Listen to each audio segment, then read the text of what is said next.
All right. Hello. My name is Charity Hudnall, and I'm the Chief Marketing Officer at Vagaro. I want to welcome all of you to Known's CMO Roundtable discussion powered by Vagaro. Known is a professional association for women founders and professionals in the beauty, wellness, and fitness industries. Our goal is to connect women and do what we can to empower women in business. So, fun fact, about 60% of Vagaro businesses are owned by and operated by women. Such an amazing example of girl power. So to bring us to today, we have a couple of housekeeping items to go over first. You can use your chat feature for any comments or questions. We'll respond to you in the chat. You can even share an emoji so that we can see if there are any certain topics that you are really connected to. And we will conduct a few polls today. So the more participation, the better, because you will see the results and you can see how many of your peers align with the answers that you also added to the poll. So without further ado, I would love to welcome Kristin Firrell, the ultimate beauty industry trailblazer with over 40 years of experience transforming salons and inspiring beauty professionals. Today, she's the powerhouse behind John Paul Mitchell Systems as the VP of Salon Development, where she works her magic by blending salon know-how with creative innovation. Please help me welcome Kristin. Hi. Charity, hi. Wow, when I hear that kind of introduction, I think, I wonder who she's talking about. It's just, it's such a privilege and an honor to spend some time talking with you about the thing that just I feel so much passion about as a hairdresser myself, just the opportunity that lies for everyone. It's really the only industry that I know of that you can actually chart the destiny of your income. Even in the kind of job that I have, I get a salary, and if I'm doing a really great job, maybe a 2 or 3 or 4% increase might happen for me. But in the salon industry, actually, you can navigate a very different pathway, depending on how you use the data around you. And so I know today we're going to talk about sales and upselling. And I know that's kind of a dirty word, actually, for a lot of people. Don't feel very comfortable with it. So maybe we can sort of dig down and dissect a little bit what that actually means. Because for me, selling is really purely a recommendation of a friend. And so thanks for allowing me to join you today. Absolutely. And for those of you that didn't attend, or for those that didn't attend our last known session where Kristin, like you gave us so many amazing nuggets that we had to have our own session with you. Would you mind just kind of giving them a little bit about what you do? I'm actually interested in what a day-to-day Kristin Firrell looks like at John Paul Mitchell Systems.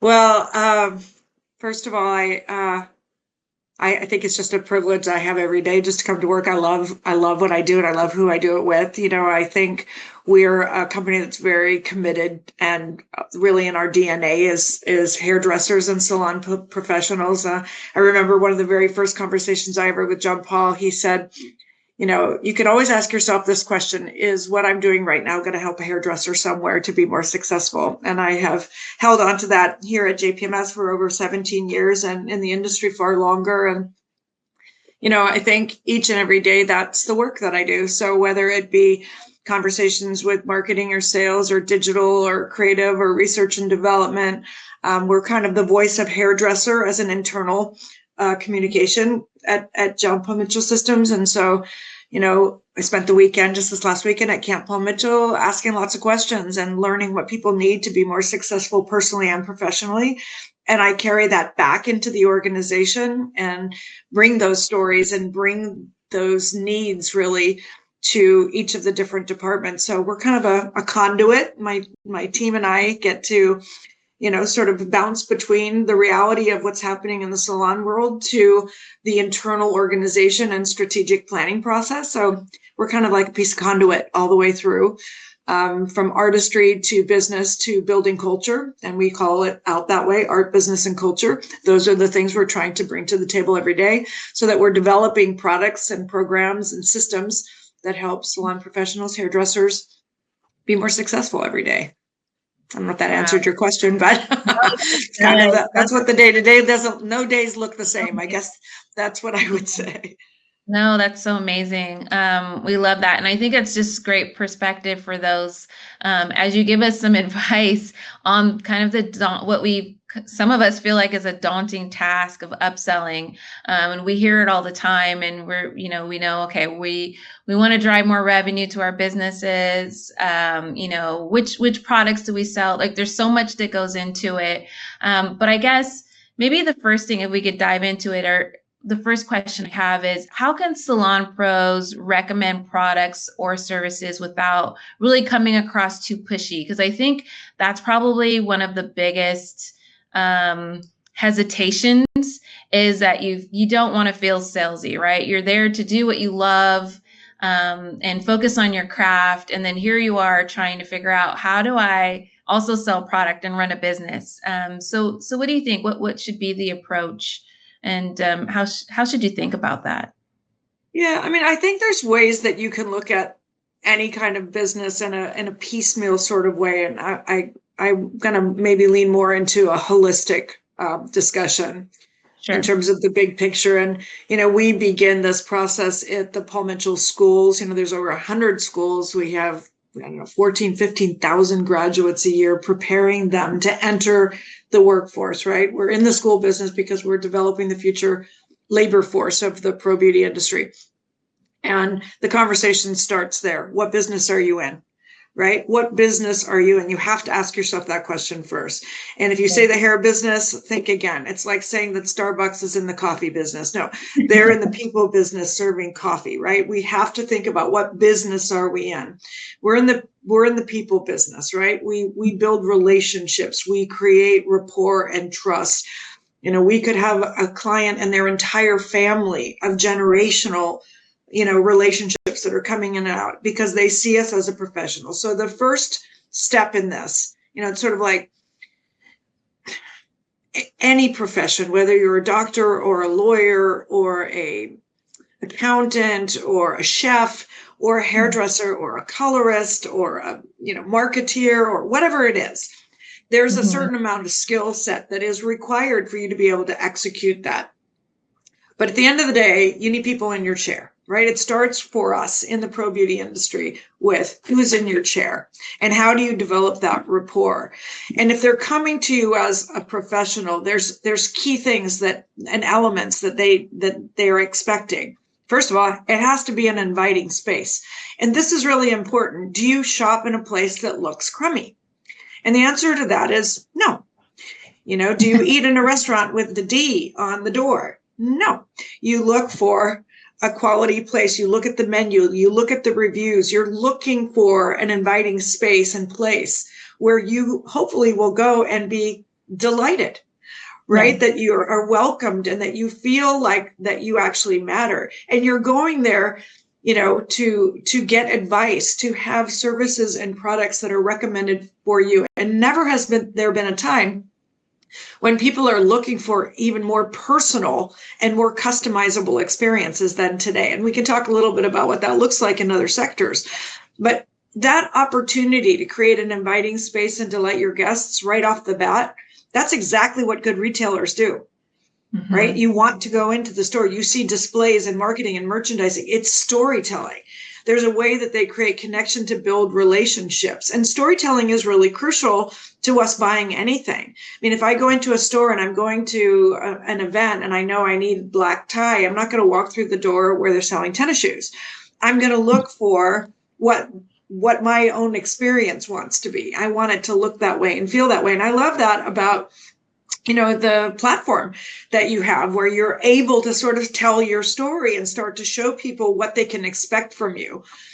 And then you have to really tell that brand story.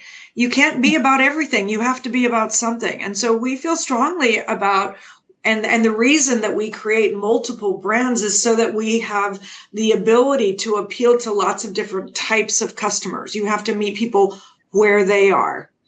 And then last but not least, you have to be a destination. You are a retail destination as much as you are a service destination.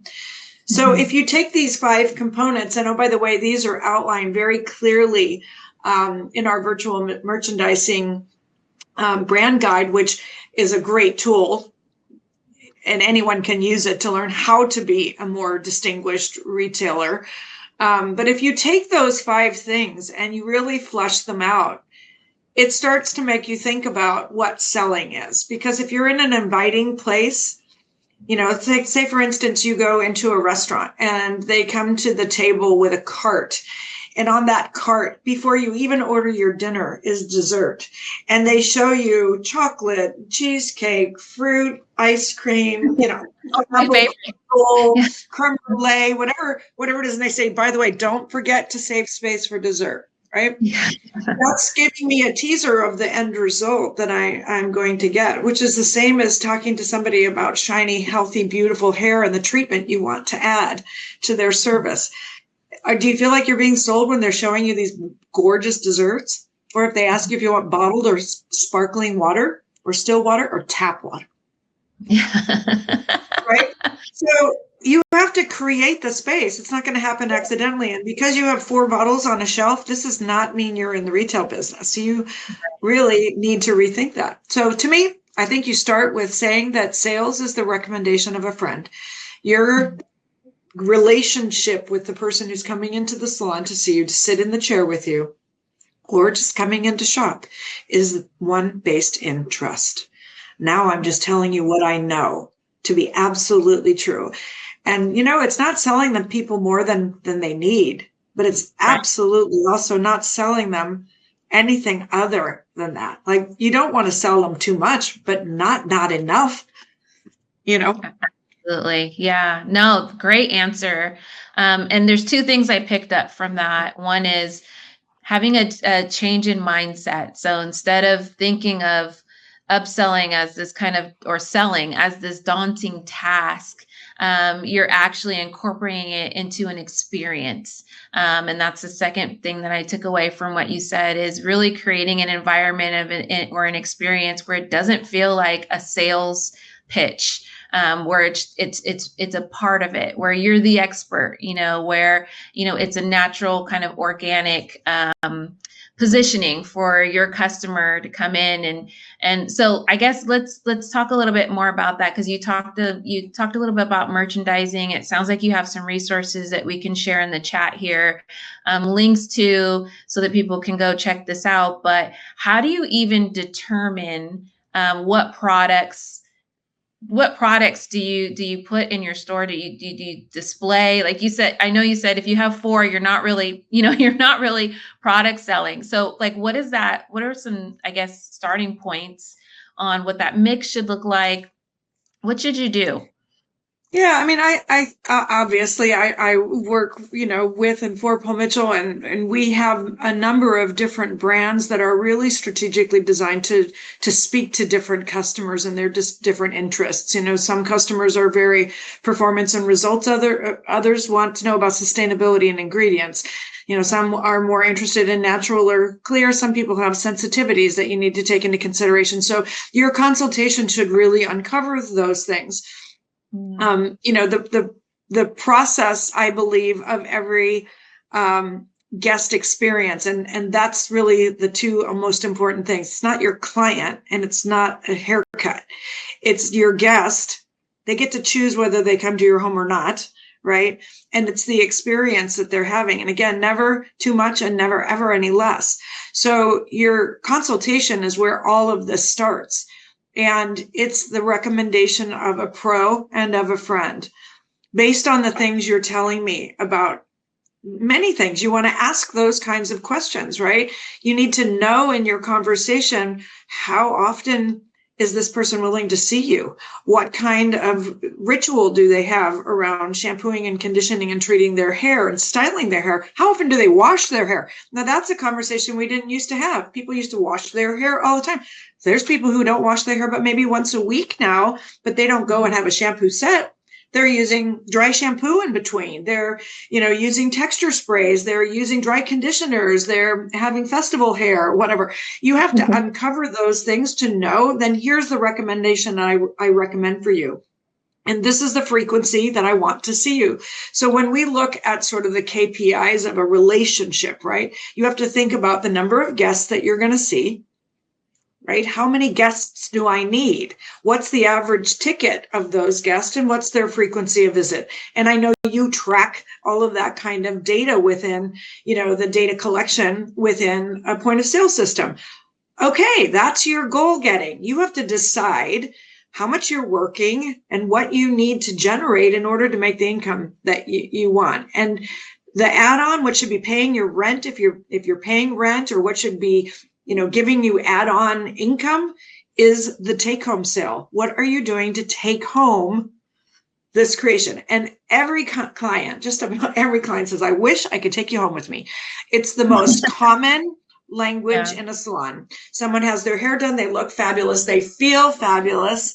I wish I could take you home. I can never do my hair the way you do my hair. I wish.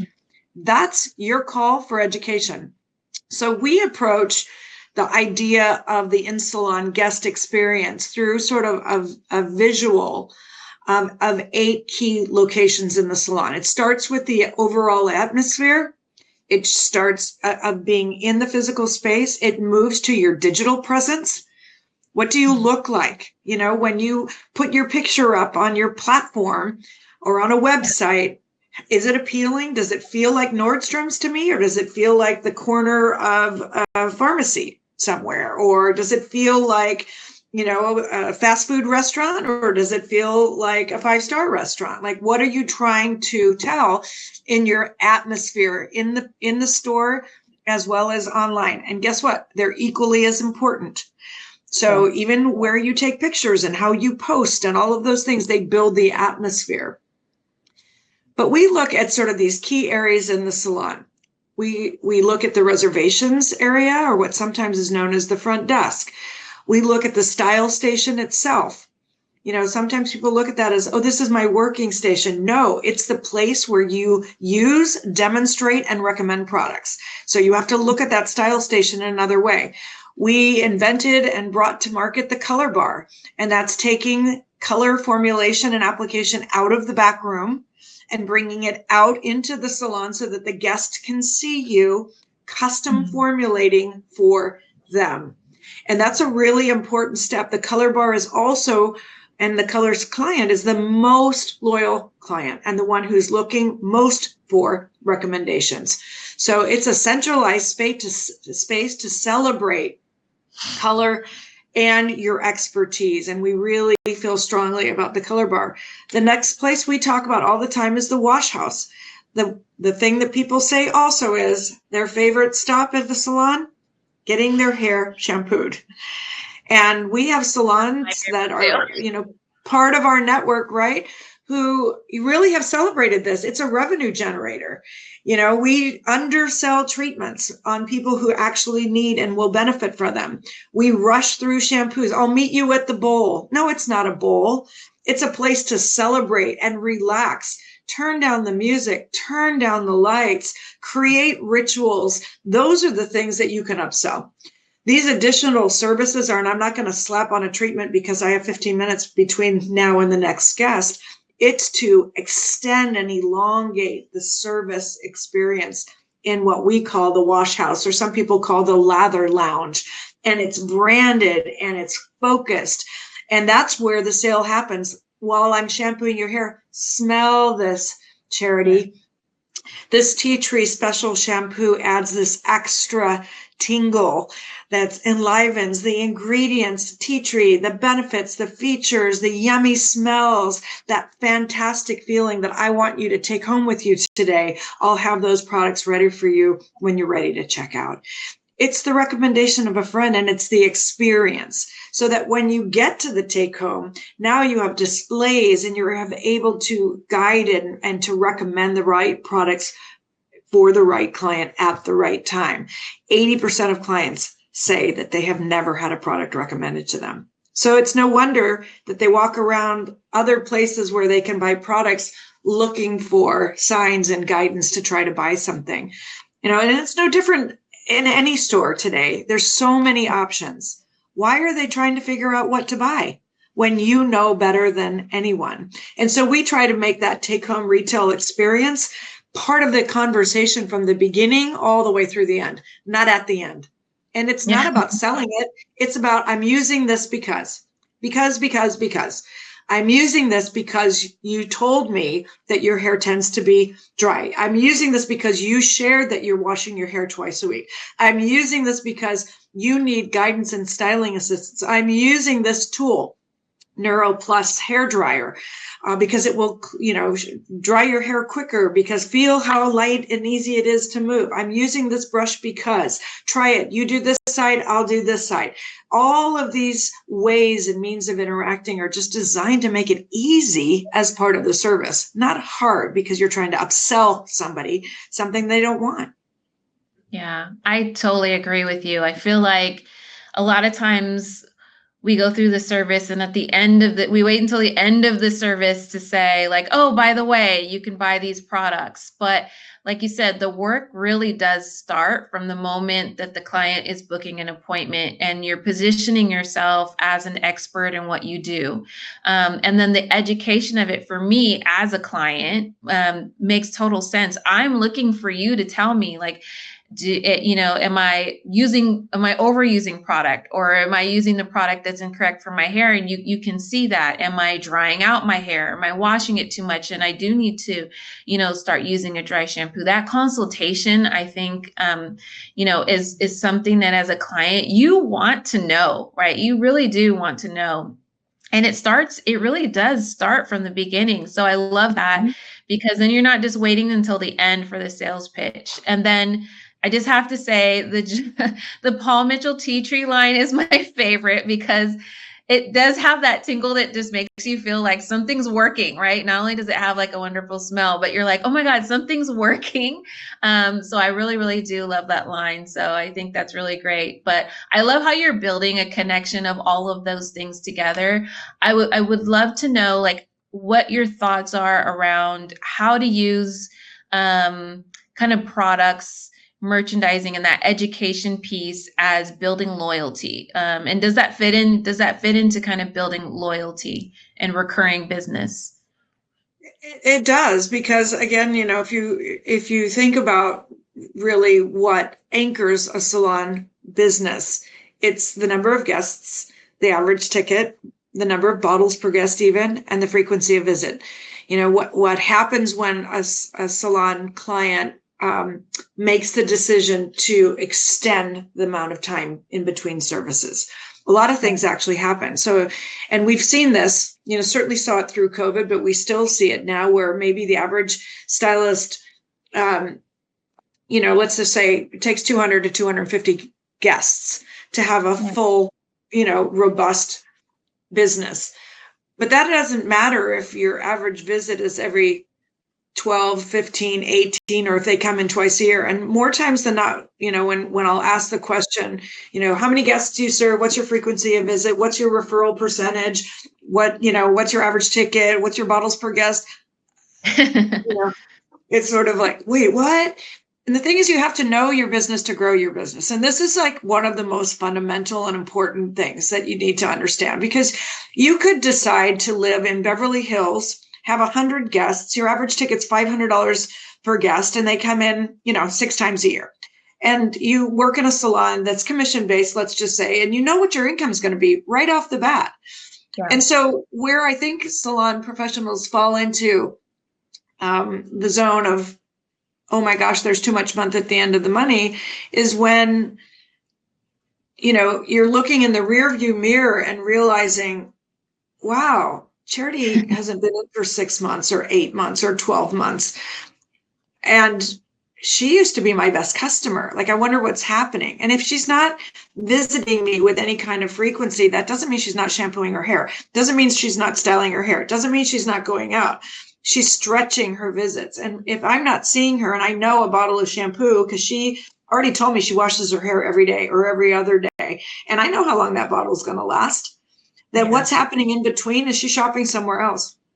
And so you need to be able to look at every single guest and realize that, when you establish the average ticket and the number of guests and the frequency of visit, if you really plan that in real time, even in your app, you'll be able to see the average ticket. Right now, I'm under by $10 per as an average.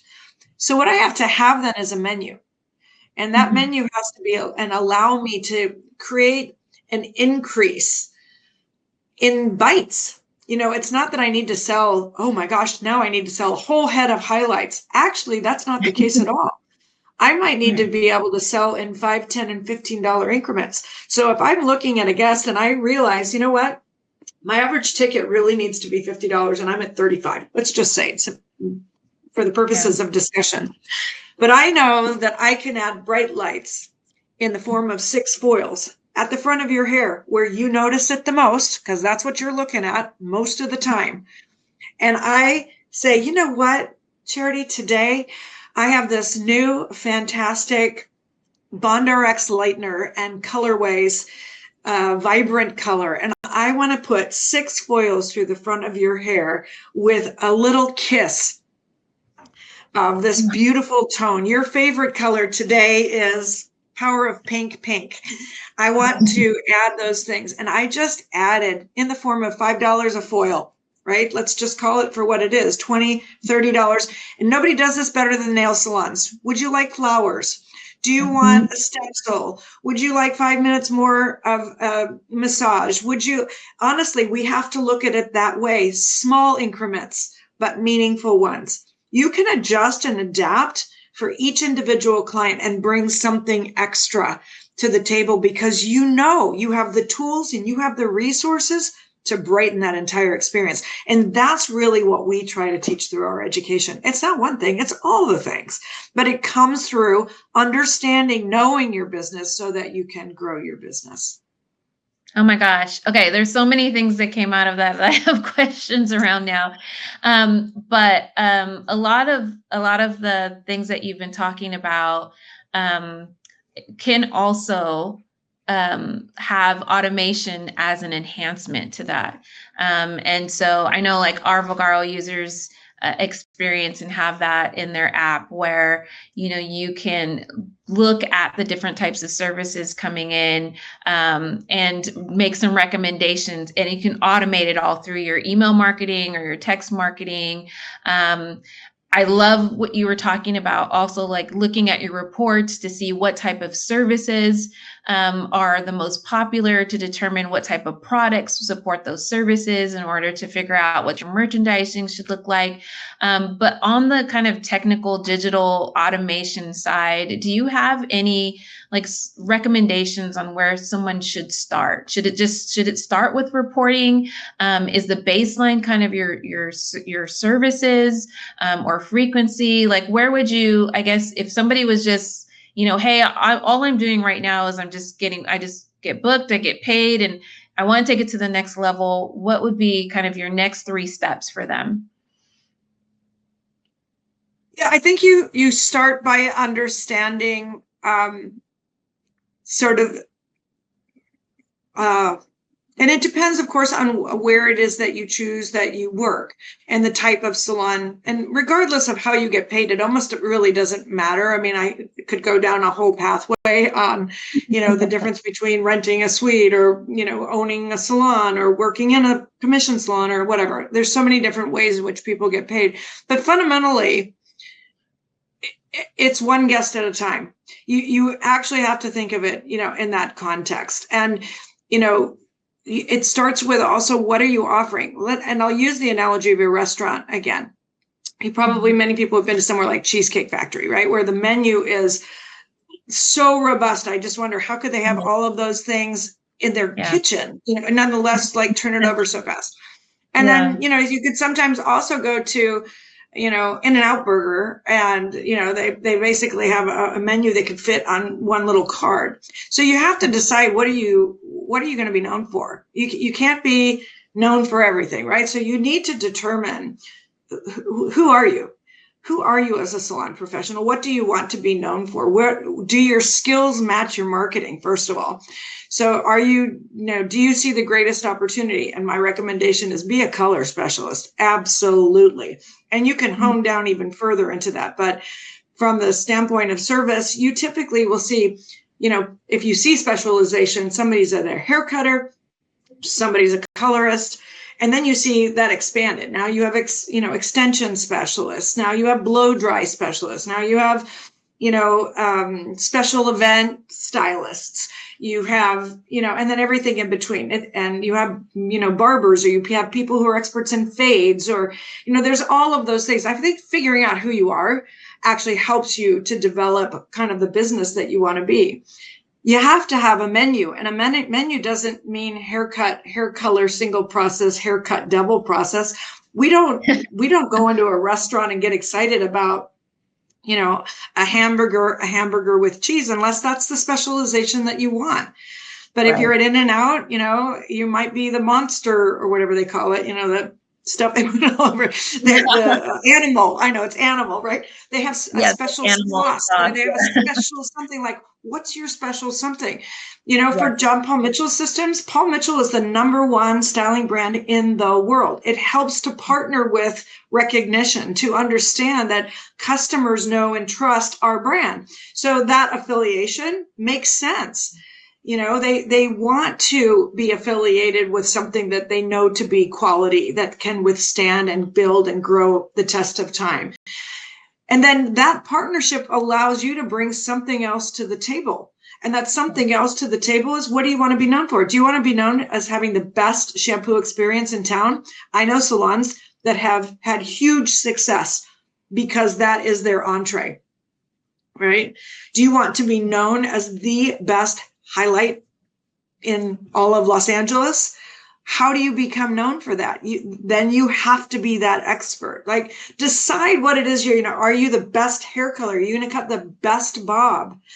And, how do you want to be referred to? Because I think, there's a lot of confusion around social media and who's successful and not successful. Is it followership? What is it that defines, success? And at the end of the day, what are you trying to convey to your users? Why would they want to come see you instead of someone else?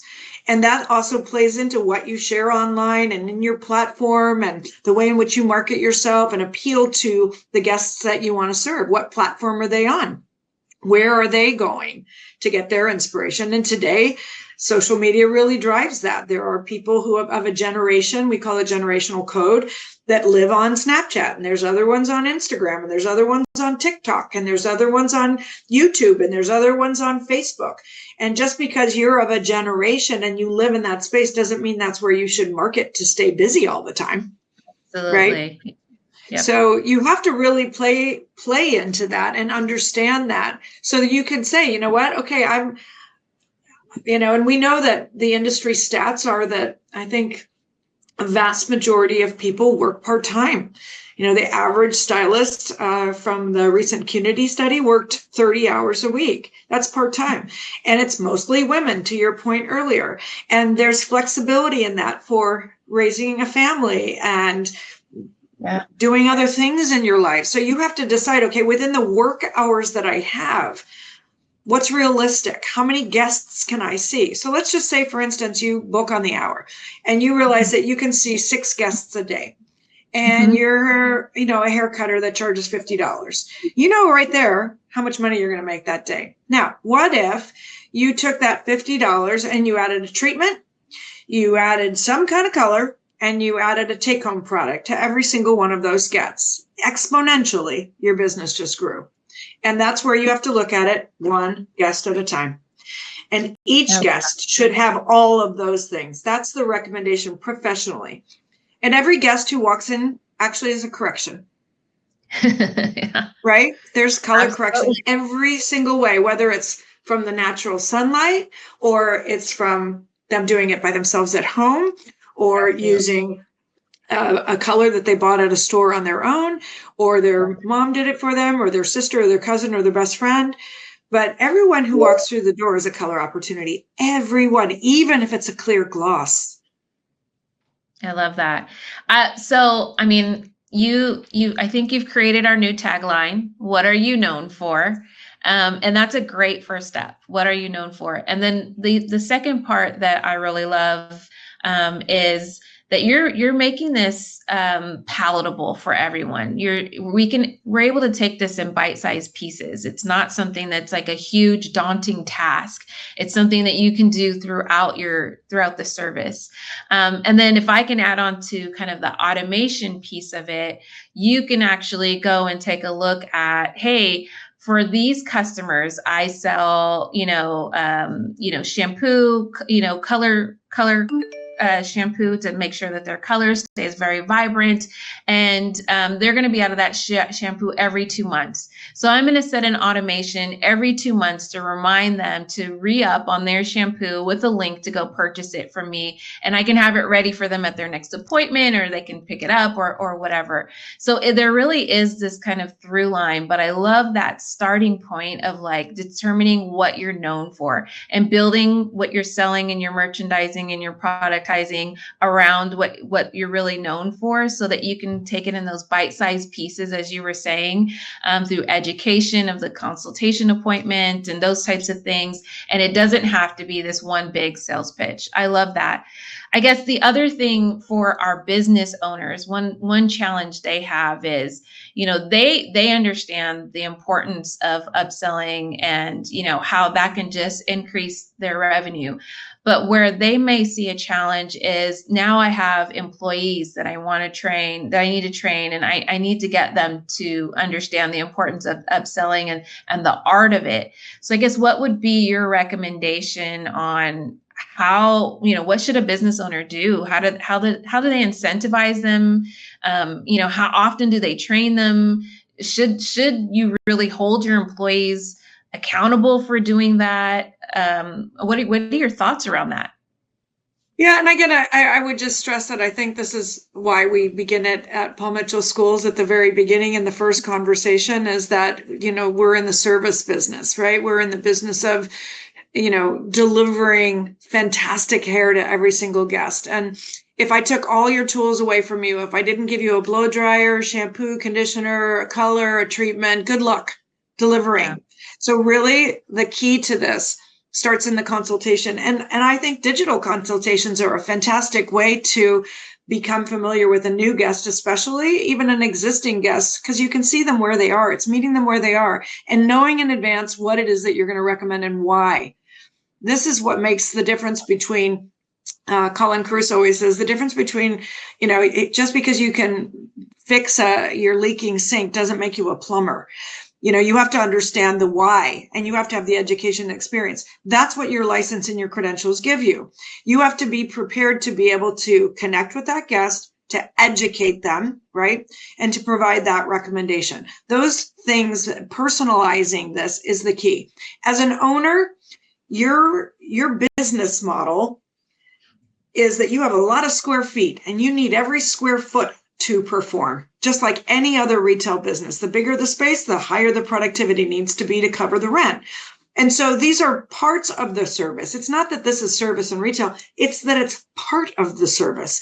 I know salons that tie the product into the service price. You're having this highlight service today, and these are the products that you're taking home, all the same price in the same bundle package, right? You can separate them, you can tie them together. But the key is you have to look like you're in that business. So, for us, we have a pro rewards program where, as an independent stylist or as a salon owner, or both for that matter, we really encourage you to join pro rewards for a few reasons. You earn points through your purchases, but you also can earn points, not use points, but earn points through completing online e-learning courses. And so those things do a couple of things. One is that you can do it on the fly whenever you need to, 24/7 education. When you feel comfortable and you know a product inside, outside, and backwards, then you'll talk about it. If you don't, then you're almost leaning into the client to find out what they want. No, like, I'm looking at your hair. You have beautiful curls. Today, I'm going to recommend for you tea tree lavender mint. Why? Because first of all, you told me you love tea tree. You love the experience. And I could tell you need hydration. You want shine. And I have a collection of products that will suit any kind of styling consideration that you have, all within the tea tree lavender mint. Let me show you them now. Let me put them in your hand. Here, smell this now. Like, we have to be so ready to go straight down that pathway And so not only that, but you want to incentivize people with pro rewards. You can use your points and buy gift cards to incentivize your team, to incentivize your guests. You could use those points to get samples that you can get in the hands of your guests and your team to experience these things. You should be rewarded for your commitment and your loyalty. And we feel very strong. The Paul Mitchell Pro Rewards Program, for instance, I feel tremendously grateful that I get to work on every day. And we strive every day to make it the most robust program. Why? Because you have to have reasons to stay connected and to stay loyal. There's many products. There's many good products out there today. Honestly, Charity, there's not bad stuff out there. It's all good. But who's partnering with you to help you drive that revenue? And that's really our goal, is to help you grow your salon business. That's why we're Salon Development. Grow your salon business. Yeah, I love that. I mean, oh gosh, there's just so much. There's so much there. I think, and you've given us some good resources. It sounds like you have kind of a merchandising and productizing resources, which are great, and we'll share those in the chat. Also, your rewards program, I think, is really amazing, because who doesn't want to be incentivized? There's some automation that I think we can also follow up with our Vagaro users. That would be great, because you can even upsell at the time when they're booking an appointment. So if somebody's booking a color appointment, but they're also going to need kind of maybe a deep conditioning treatment as well before they leave, you can upsell them in the cart before they even book the service, and make sure that you have that time allotted. So there's just so much automation behind that as well. And you've given us really some steps to get started. Like, what are you known for? Building your experience, and making it a part of an experience, and being an educator and using that education to give kind of palatable advice and opportunities where you can talk to the product. So before we leave, as we wrap up, Kristin, what else is there anything else that you can leave us with, or anything you'd like to wrap up with around the misconceptions and daunting word around upselling, how to kind of move forward and, really be successful at it? I would just say that I know many very, very successful salon professionals all over the world. And if I had to sort of summarize what has made them the most successful, is that they have established and developed the greatest rapport with their customer. They're part of the guest experience, is part of their life and part of their world. They're integral to how they engage with that person and with that family. And there are many salon professionals who've had entire generation after generation after generation as clients. And we've seen it in movies. We've seen it everywhere, right? The salon is a very safe place to share your very innermost feelings. And that connection should never be taken for granted, never should be abused, should always be based in that trust. And based on that, you have a responsibility to provide great services and great products that they can count on. And so don't think of them as a separate thing. It's part of the service that you provide. And being professional is knowing why. It's being able to know why. And, we had a conversation the other day, and I just quite loved it. It was, what do you do in a pickle? Like, if something's going on and it's not going right, who do you lean into? And it's like the person who's most knowledgeable, who has the greatest ability to see beyond and create connection and create fixes quickly. And if you're that salon professional and you have the right tools and resources, there's not a client who could walk through the salon door that you couldn't provide services and products to. And just own that. Like, that is the pride and the joy. When you're walking down the street and someone says to you, "Who does your hair?" And I say, "You know what? I can't wait to introduce you to Charity. She's the stylist who works at blah, blah, blah salon. And she's my best friend. She makes me look fantastic. I'm always ready to go." Like the recommendation of a friend, it's that. And referrals are the way that every salon professional grows. It doesn't matter how much social activity you have. If the people in your chair aren't saying, you, she's the best. Oh my gosh, do you want a haircut? Do you want a color? All of those things, that trust comes from rapport, and that comes from being a good person, a good human, helping people feel and look good. And to me, that's in a nutshell, that's what will leverage your business forever with whatever services and products you're able to bring to those customers to make them feel great. Amazing. I'm so inspired by you, Kristin. We're no longer calling it upsell. It's now called a referral. They're not your clients. They are your guests. I hope you are all able to take away so many nuggets that Kristin left for us today. We have some great things to follow up with you on, and we have some additional sessions and live streams coming up as well. But Kristin, thank you again for everything. We really appreciate you. Thanks to all of our known guests for joining, and we will see you soon. Thank you.